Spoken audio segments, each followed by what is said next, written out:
people have a big misunderstanding about the nature of American foreign policy.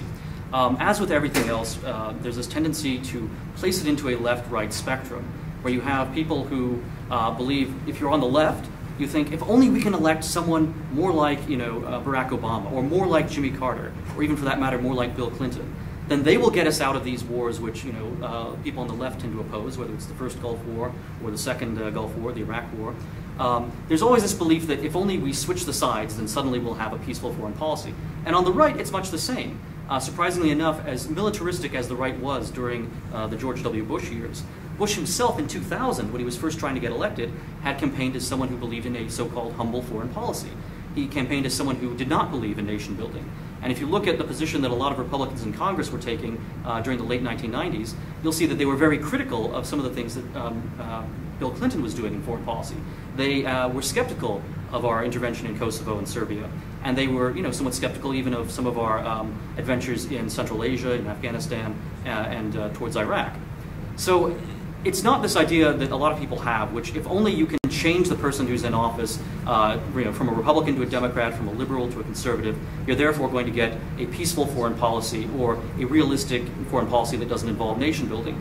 In fact, there's a very important book that was published in 2001, slightly before the 9/11 attacks, by a fellow named Andrew Bacevich, who is in fact a former U.S. Army colonel, and who is also a professor at Boston University. So this is someone who has a wide experience in both theory and practice of military affairs. And he wrote a tremendously important book called American Empire, which spells out how American foreign policy has been consistent, certainly from the days of Franklin Roosevelt to the present, regardless of which administration has been in power, which political party or which political ideology. The consistencies between these different administrations are far more impressive than any kind of differences. And we've certainly seen that with Barack Obama. In fact, what Barack Obama is doing, he's not a peace candidate.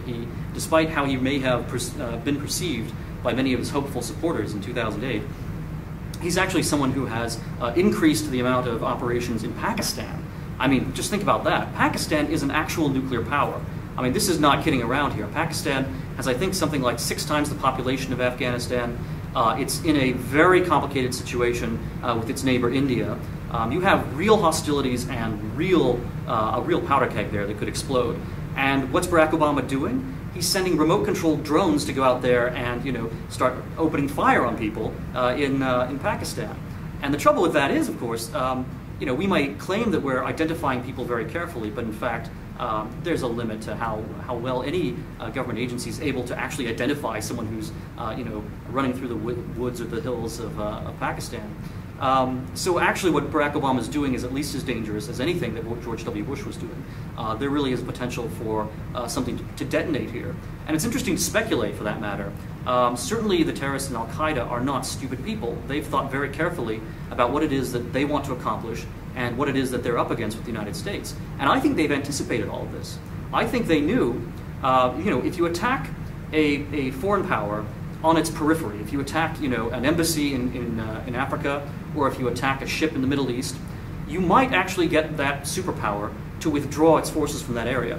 Ronald Reagan actually did that in 1983 when there was a bombing of the Marine barracks in Lebanon. His response was, well, this isn't worth the life of a single American soldier. Let's just get our troops out of Lebanon, and then we won't have any more of that. But look at what Al-Qaeda actually did in 2001. Instead of just attacking the periphery, which might have had the effect of getting the U.S. out of a lot of these countries, Al-Qaeda actually attacked us in the homeland. And the result of that was inevitably going to be to provoke a massive military response from the United States. And I think there's a very good chance that Al-Qaeda knew exactly what it was doing, and they did this to deliberately provoke the United States into getting entrenched in places like Afghanistan. And I don't know whether or not they could have perceived that the U.S. would do anything as stupid as invading Iraq, a country that had nothing whatsoever to do with the 9/11 attacks.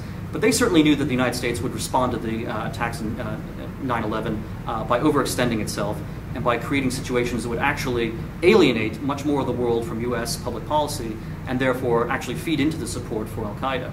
And for various reasons, Al-Qaeda, like any kind of coercive batch of individuals, whether it's a state, whether it's a bunch of terrorists, or whether it's, a mob, they're capable of miscalculating too. So I think that they mistook how much support the world would have for somebody taking on the U.S. superpower.